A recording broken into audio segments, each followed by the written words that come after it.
Ciao pedazzi and ciao to all of you beautiful people at Sicilian Food Culture. This morning I woke up feeling quite homesick, and you know what I really want tonight? Some Pane Cunzato. But there's two issues. The first one is that I'm vegan, so I can't do the traditional recipe. I need to find something to substitute the anchovies and the cheese. And the second one is that I have kids and they don't like this kind of bread and they want smaller bread, so I've made some panini instead. So now I'm going to bake the bread, and in the meantime I'll get ready with the ingredients.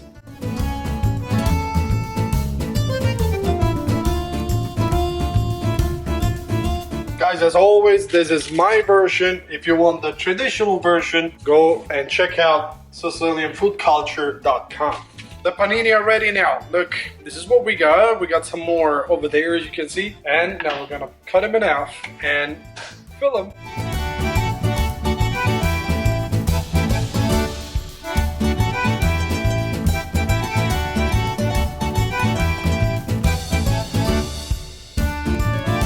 One last important tip. All the condiment that stays when you're done with the tomato salad, don't throw it away. Use it to give extra flavor to your Pani Cunzato. Just a few drops and it will make everything taste better. So guys, quick and easy, we have our Pani Cunzato.